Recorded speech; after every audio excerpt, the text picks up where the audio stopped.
Aleluia. Fica de pé ainda. Abra sua Bíblia em Apocalipse 3, verso 7. Apocalipse 3, verso 7.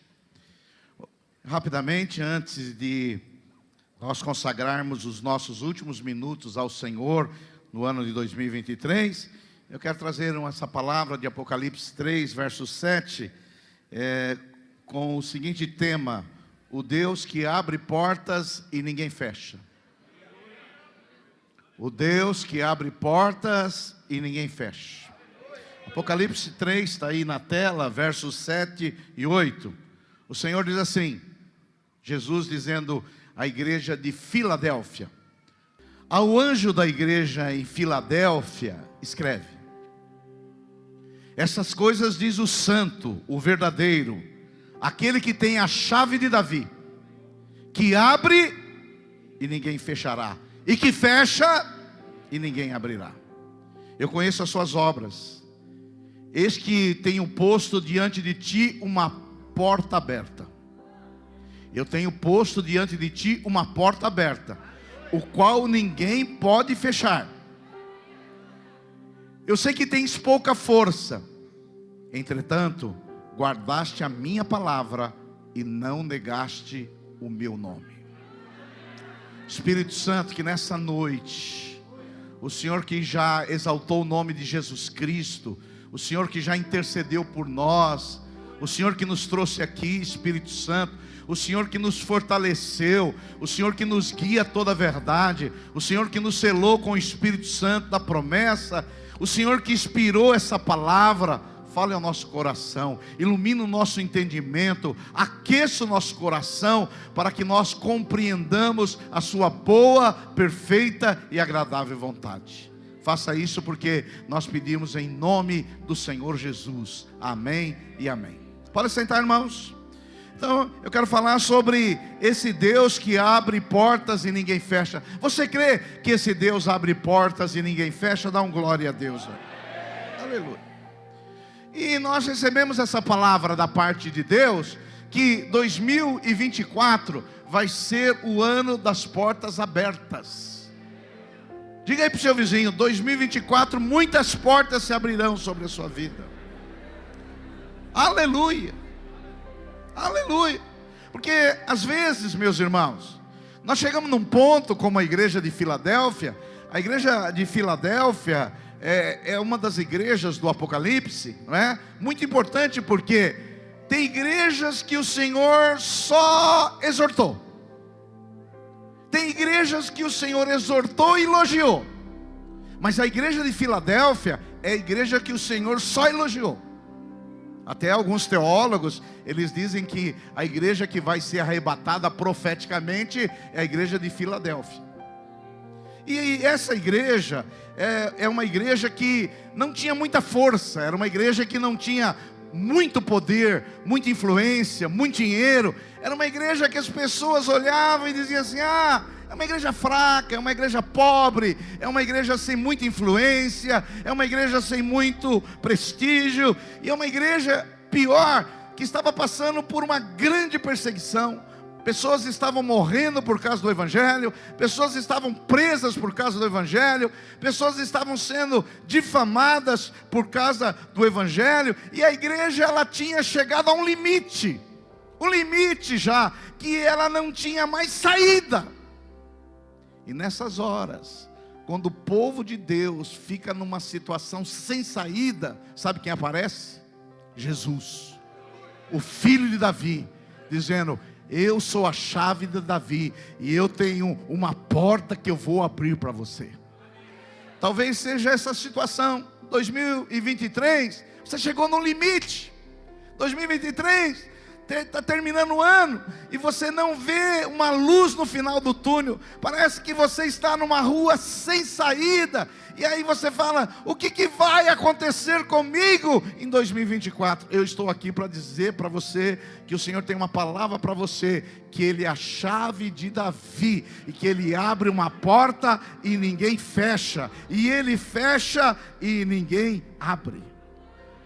Pastor, o que significa que ter uma chave significa que Jesus Cristo, por ter a chave de Davi, Davi fala de reino, fala de realeza, fala de supremacia, fala de soberania. Quando a Bíblia fala que ele tem a chave de Davi, está dizendo que esse Jesus que tem a chave de Davi, está sobre todo principado, está sobre toda potestade, está sobre todo o dominador desse mundo tenebroso, tem autoridade sobre o inferno, e as portas do inferno não prevalecerão contra a igreja de Jesus.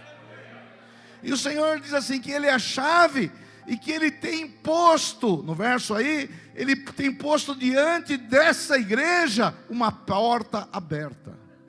Pastor, o que significa essa porta aberta? Significa que nos momentos mais difíceis que você vai passar em 2024, Deus vai abrir uma porta para você. Deus vai abrir uma porta para você. E hoje, nesses 30 minutos que eu tenho, eu quero falar sobre 4 portas que Deus vai abrir na sua vida. 4 portas que Deus vai abrir. A primeira porta é a porta da salvação. Olha só, João capítulo 10, verso 9. Jesus é a chave, mas em João 10, 9 ele diz que ele também é a porta. Claro que isso aqui é uma alegoria. Jesus não é uma chave nem uma porta, Jesus é uma pessoa. Mas isso aqui é uma alegoria para a gente entender melhor. E ele diz aqui em João 10, 9, Jesus dizendo, eu sou a porta. Se alguém entrar por mim, será o que, irmãos? Salvo. Jesus está dizendo que Ele é a porta, e se alguém entrar por Ele, será salvo. Você já entrou por essa porta? Porque Jesus é o único caminho para a salvação. Você já entrou pela porta da salvação? Porque lá no Éden, por causa do pecado do homem, a porta foi fechada. O homem não tinha mais acesso à presença de Deus. E a Bíblia diz que todos foram destituídos da glória de Deus. A Bíblia vai dizer que todos carecem da glória de Deus. A Bíblia vai dizer que não há um justo sequer. Todas as portas estavam fechadas para o homem. O homem não tinha acesso a Deus. E Jesus vem e diz, eu sou a porta. E aquele que entrar por mim será salvo. Se você entrou pela porta que é Jesus, você é salvo em nome de Jesus Cristo. E no versículo 9 também diz que Jesus é a porta, e se alguém entrar por ele será salvo. Mas tem algo mais também aí, diz que entrará e sairá. Deixa eu falar para você, se você entrou pela porta, além de você ser salvo, você entra e sai, você é livre. Aqui o texto quer dizer para nós que quem está em Cristo, ele é uma pessoa livre. Ele entra e sai, mas não entra e sai dos caminhos do Senhor, não. Ele tem liberdade, porque a vida cristã, ela não é escravidão. A vida cristã não é um peso. A vida cristã é andar em liberdade. Onde há o Espírito do Senhor, aí há liberdade. Então você tem liberdade agora. E liberdade por quê? Você não é mais escravo do pecado. Você não é mais escravo do mundo. Você não é mais escravo do diabo. Agora você é livre. Você é livre. E você é livre para seguir Jesus. E essa porta de salvação também, além de trazer liberdade, essa porta de salvação, olha só o que diz no verso 9. Eu sou a porta, se alguém entrar por mim será salvo, entrará e sairá e achará pastagem. A terceira característica dessa porta de salvação, além de ser salvo, além de sermos livres, você vai encontrar o quê?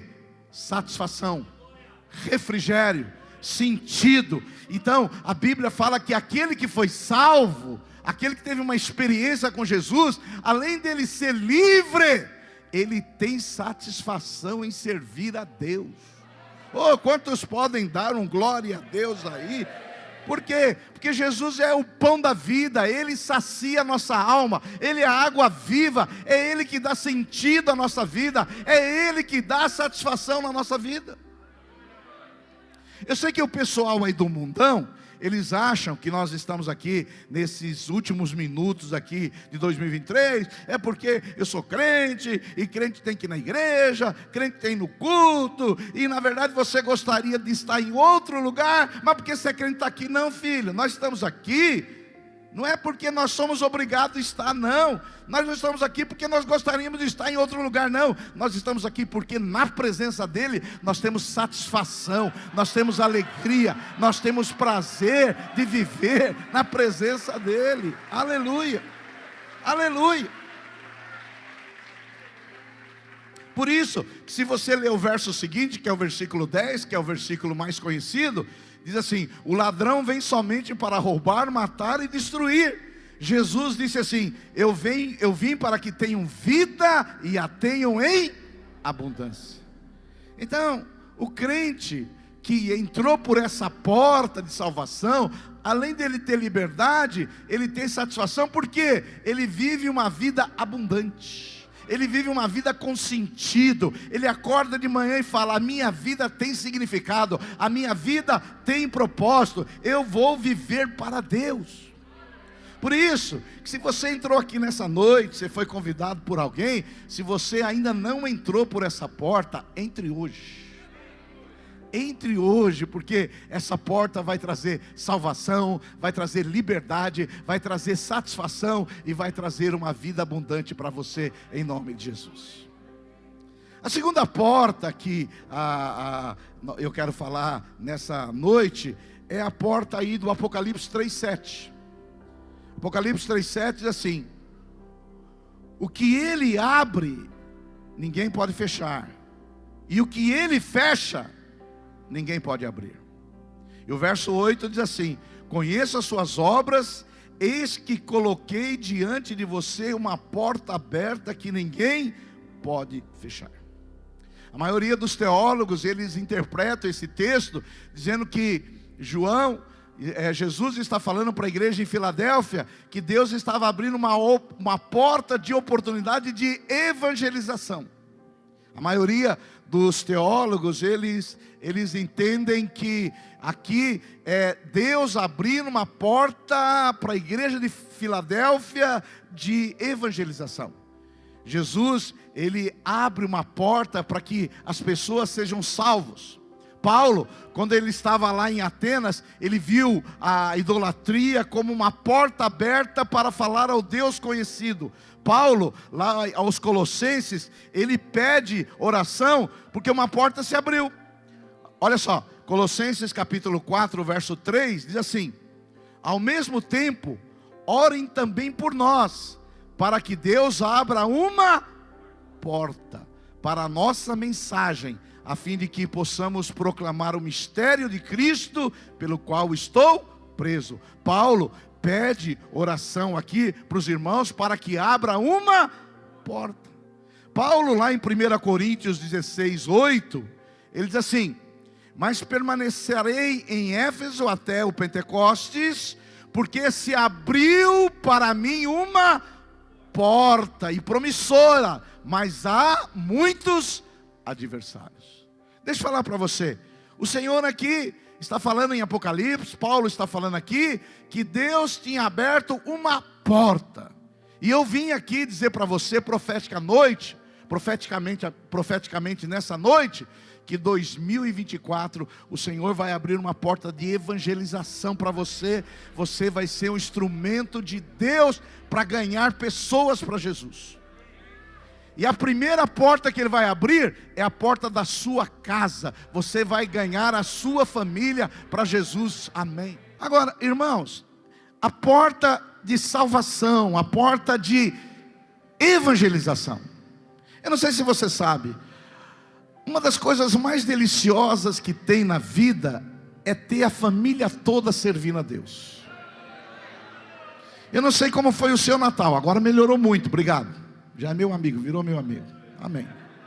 Eu não sei como foi o seu Natal, mas às vezes tem famílias que, por causa que nem todos são salvos, o ambiente é muito difícil. Tem famílias agora, no final do ano, eu não sei para onde você vai agora, mas talvez no Natal, Às vezes você vai passar lá com a sua família. Eu nasci numa família não crente. Aí meu pai gostava de tomar todas. Aí ele trazia os amigos para tomar mais algumas. E eu me lembro, pastor Evânio, meu pai era o seguinte: tinha 30 na festa. Ele comprava 2 caixas de cerveja, 2 de pinga e 2 tubaína para o resto. Mas que injustiça é essa? É daí para cima? Aí, então tá vendo? Agora, é muito ruim quando você tem um ambiente que a maioria das pessoas não servem a Deus. E se você é de uma casa ainda que metade é bolsonarista e metade é lulista, filho, aí virou um inferno a sua vida. Aí é melhor dar um jeito na vida. Mas deixa eu falar para você. Você acredita que no final de 2024 toda a sua família pode estar servindo ao Senhor? Me lembro, quando eu me converti, a primeira vez que eu ouvi a voz de Deus foi: você é a porta de salvação da sua família. Nós somos em 5 irmãos. Eu fiz assim, mas é só 5, não é? E interessante é que à medida que nós fomos pregando o Evangelho, foram se convertendo todos eles. Hoje eu tenho cunhado pastor, parente pastor, é crentolândia, é crente para todo lado, é uma alegria. Tem gente que não gosta de crente, mas crente é gente boa. Agora, é uma porta que Deus vai abrir para você. Creia que 2024 Deus vai abrir uma porta de salvação na sua família. Você verá o seu pai, sua mãe, seus irmãos, seus primos, seu cunhado, seu genro, sua nora servindo a Deus. Abrirá uma porta de salvação sobre a sua casa em nome de Jesus Cristo. Você crê nisso? Amém. Por isso, nós vamos fazer uma campanha. Eu desafio você a vir orar aqui, vir clamar aqui. Aleluia. Porque tem portas que Deus vai abrir, e Deus abre. Agora tem portas que nós temos que bater. Batei, e abrir-se-vos-á. Porque quem pede recebe, quem busca encontra. E quando você bate, a porta se abre. Diga e glória a Deus aí. Aleluia. É maravilhoso, porque você pode dizer como Josué: eu e a minha casa serviremos ao Senhor. Agora, creia nisso. Creia que uma porta de salvação vai se abrir. E não só na sua casa. O Espírito Santo falou conosco hoje de manhã que Deus vai abrir porta nos colégios. Tem pessoas aqui que trabalham em escolas, que Deus vai abrir portas ali para você ser um instrumento de Deus de evangelização. O Senhor também nos falou que vai abrir portas de universidades. Nós vamos ter células em universidades ali, mantendo o testemunho de Jesus nesse lugar. Você crê? Eu creio. Eu creio, porque é uma porta que Deus vai abrir, e a porta que Ele abre, ninguém pode fechar. A terceira porta que eu quero falar com vocês nessa noite é a porta do livramento. É a porta que Deus nos livra de coisas ruins. A terceira porta que eu creio que Deus vai abrir é a porta do livramento. Eu não sei se você sabe, mas tem portas, tem coisas que o inimigo se levanta contra nós. Por isso que Jesus disse que as portas do inferno não prevalecerão contra a igreja. Você é a igreja. As portas do inferno em 2024 não prevalecerão contra você. Agora, uma porta de inferno se levantou na vida de Pedro. Lá em Atos capítulo 12, verso 5, a Bíblia diz que Pedro, por ter pregado o evangelho junto com Tiago, olha só, Atos 12, 5. Pedro, pois, estava guardado no cárcere. Aqui o rei Herodes tinha prendido Tiago e Pedro, e já tinha matado Tiago, irmão de João, e Pedro continuou no cárcere. Mas havia na igreja, sabe o que a igreja fazia, irmãos? Orava incessante a Deus por parte da igreja a favor dele.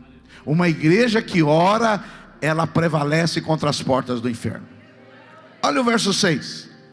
Quando Herodes estava para apresentar Pedro, não é para apresentar para ele ficar bem não, é apresentar ele depois da Páscoa para matá-lo. Naquela mesma noite, Pedro dormia. Olha só, irmãos, o cara ia ser morto no dia seguinte e ele estava dormindo. Isso é entrar no descanso do Senhor. Porque se eu soubesse que eu ia morrer no outro dia, você acha que eu ia conseguir dormir? Quando Herodes estava para apresentá-lo naquela mesma noite, Pedro dormia entre 2 soldados, acorrentado com 2 cadeias e sentinelas, a porta guardava o cárcere. Eis, porém, que sobreveio um anjo do Senhor. O anjo do Senhor vai te guardar em 2024. E a luz iluminou a prisão, e tocando ele o lado de Pedro, o despertou. Olha só, o cara estava dormindo tão profundamente que o anjo teve que dar uma tocada. Parece alguns de vocês quando está dormindo, só chamar não resolve, tem que dar um toque.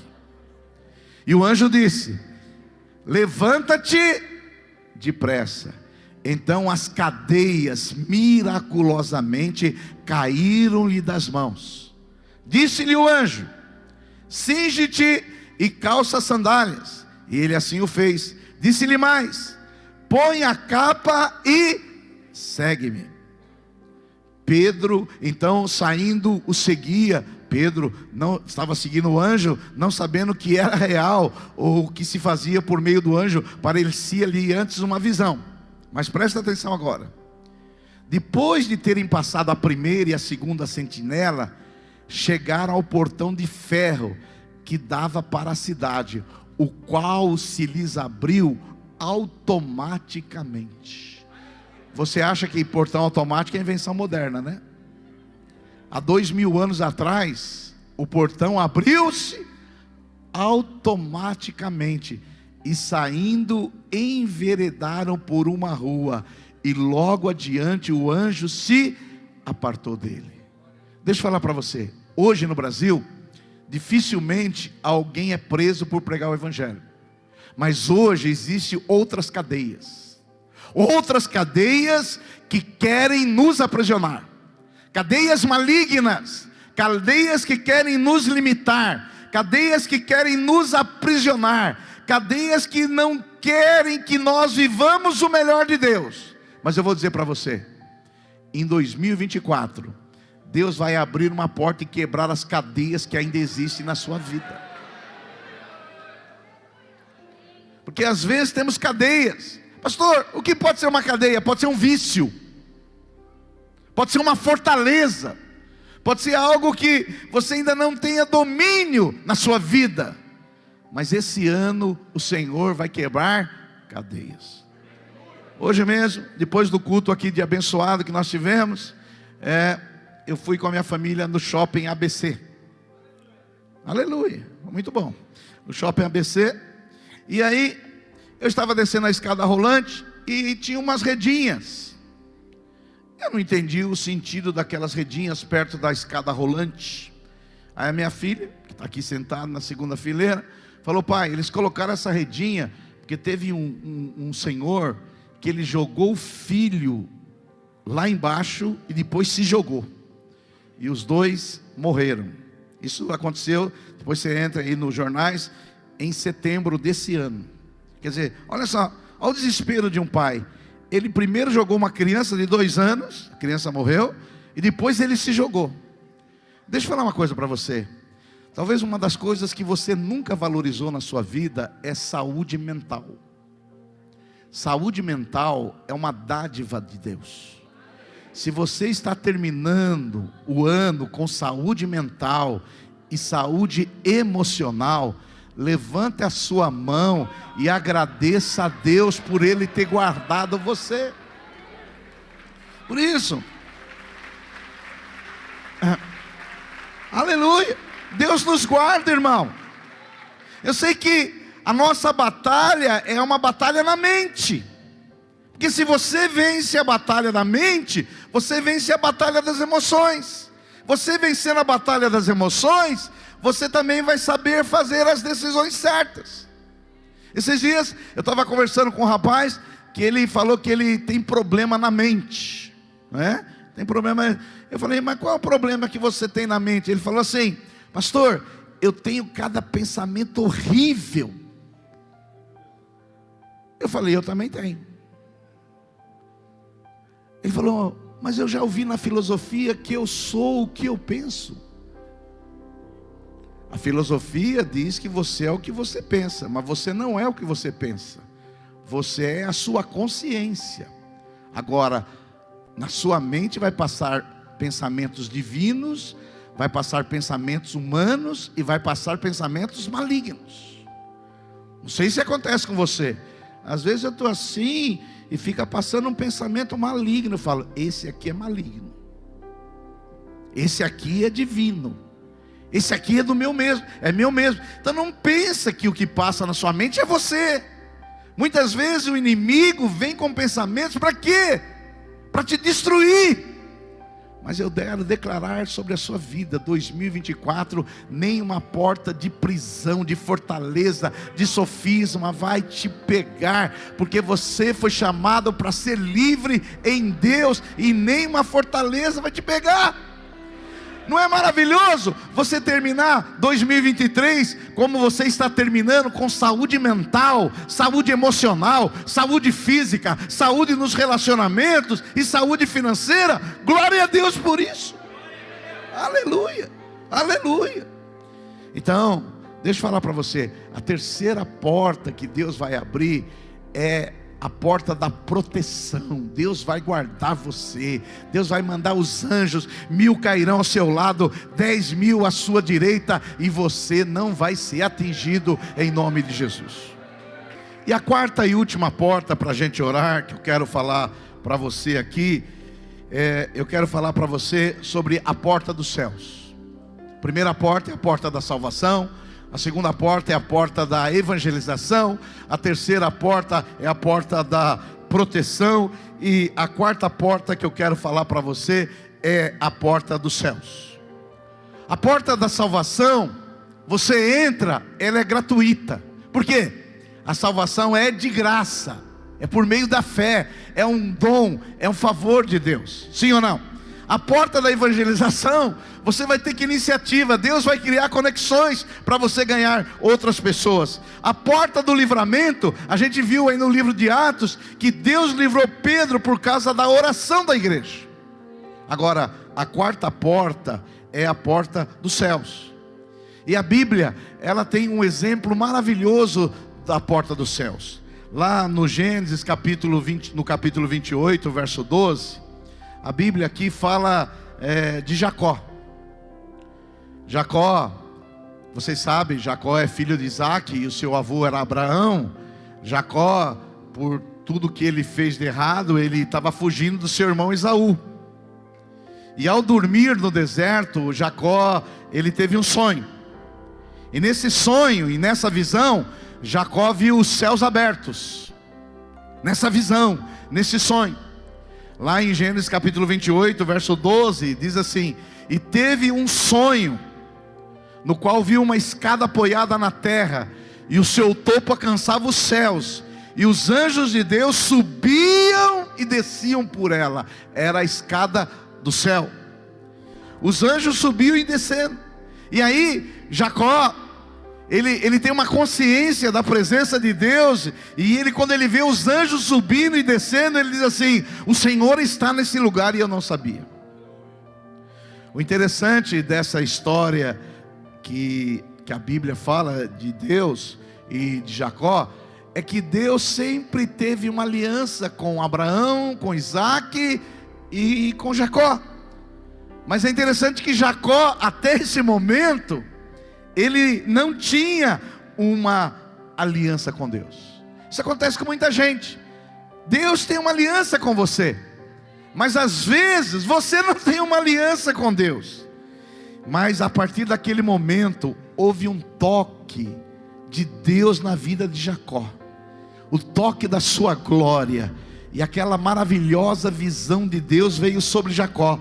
A partir daquele momento que Jacó teve a visão dos céus abertos, a vida dele nunca mais foi a mesma. E a Bíblia diz que algo aconteceu na vida de Jacó. Aí no Gênesis 28:20, olha o que diz. Então Jacó fez um voto dizendo, deixa eu falar uma coisa para você antes dele dizer alguma coisa. Homens e mulheres de Deus são homens e mulheres de resoluções e de votos. Homens e mulheres de Deus são homens e mulheres de resoluções e de votos. Se você for estudar a Bíblia e a história dos homens e das mulheres de Deus, todos eles fizeram votos. Essa igreja aqui, nós estamos nesse lugar aqui maravilhoso, porque essa igreja já fez muitos votos também. Muitos votos. Porque os evangélicos de uns tempos para cá, eles pegaram aquele versículo equivocadamente, que diz assim: é melhor não votar do que votar e não cumprir. Aí sabe o que eles fizeram? Não faz voto nenhum mais. Então eles fizeram isso. Olha, a Bíblia diz assim: é melhor não votar, porque tem gente que faz voto de tolo, do que você votar e não cumprir. Aí os evangélicos, sabe o que eles fizeram? Não faz mais voto. E agora ninguém mais faz mais voto. Eu nessa igreja aqui não vejo ninguém falando mais em voto. Eu saio por aí para pregar nas igrejas, não vejo mais ninguém falando voto. Aí você fala: irmão, por que você não faz voto? Porque a Bíblia diz que é melhor não votar do que votar e não cumprir. Mas deixa eu falar para você, pessoas que fazem voto é pessoas que teve uma experiência real com Deus e sabe que Ele é fiel para abençoar. E aí Jacó fez um voto. Olha o voto de Jacó: se Deus estiver comigo, cuidar de mim nesta viagem e prover-me de comida e roupa e levar-me de volta em segurança à casa do meu pai, então o Senhor será o meu Deus. Ah, mas não era até então? Então não era. Deus era o Deus de Jacó. Deus tinha uma aliança com Jacó, mas para Jacó Deus não era o Deus dele. E ele diz assim: se o Senhor fizer isso aqui, eu vou ser teu servo. E sabe o que Jacó fez? E essa pedra que hoje coloquei como coluna, que virou um altar, servirá de santuário de Deus. E de tudo que me deres, certamente te darei o dízimo. Glória a Deus. Então vamos cavucar um pouquinho aqui. Hoje nós vivemos uma geração que não dá o dízimo. E sabe o que eles dizem? Presta atenção: que o dízimo é coisa da lei. Alguém já ouviu isso? Que o dízimo é da lei? Só que quando Jacó fez esse voto, foi 430 anos antes da lei de Moisés. A lei foi dada no Monte Sinai. Isso aqui aconteceu 430 anos. Isso aqui foi na época da graça. Então, esse argumento não serve. Mas Jacó disse o seguinte: se o Senhor me der alimento, roupa e segurança, o Senhor pode contar comigo. Eu vou dizer para você, eu sirvo a Deus há 45 anos. Eu nunca deixei de dar o dízimo um mês nesses 45 anos. Você fala, você faz isso porque você é pastor. Eu nem sempre fui pastor, filho. Eu nem sempre fui pastor. Eu tenho 45 anos que eu sirvo a Deus e 30 que eu sou pastor. Mas tem pessoas que eles querem portas abertas, mas não querem fazer uma aliança com Deus. Então eu vou dizer para você, 2024 nós recebemos uma palavra profética, e as portas vão se abrir, mas é para aqueles que fazem uma aliança com Ele. Porque para ser salvo você não precisa fazer nada. A única coisa que você precisa ser para ser salvo, você precisa crer. Porque pela graça você é salvo mediante a fé. A salvação é de graça. Mas a provisão não é de graça. A provisão eu tenho que semear. A provisão eu tenho que fazer o quê? Repreender o devorador. A provisão eu tenho que fazer o quê? Quando eu contribuo na casa de Deus, Malaquias diz assim: que o Senhor abrirá janelas dos céus e vai derramar bênção sem medidas. Eu creio que 2024 pode ser o seu melhor ano financeiro. Você crê nisso? Eu creio. Mas deixa eu falar para você, não peça a provisão de Deus se no seu orçamento não entrar o reino de Deus. Se no seu orçamento não tem reino de Deus, não peça nada para Deus. Porque o Senhor nos ensinou que enquanto houver céu e terra, haverá semeadura e colheita. Enquanto houver céu e terra, haverá semeadura e colheita. Eu quero fazer um desafio para você. Fazer uma aliança com Deus para 2024. Senhor, se o Senhor me der a provisão, se o Senhor me der a proteção, se o Senhor me der a direção, eu vou investir no teu reino. Eu vou fazer a sua obra. Porque eu vou dizer para você, Deus não fica devendo nada para ninguém. E o Senhor ainda faz uma promessa, e é o último versículo que eu leio, Provérbios 3:9. Honra o Senhor com seus bens e com as primícias de toda a tua renda, e se encherão fartamente os seus celeiros, e transbordarão de vinho os seus lagares. A Bíblia diz: honra o Senhor com seus bens, e você vai ver transbordar para a direita, para a esquerda, para a frente, para trás. Você vai ter para você, e quem estiver perto de você vai ser abençoado, porque Deus vai dar abundantemente na sua vida, em nome de Jesus.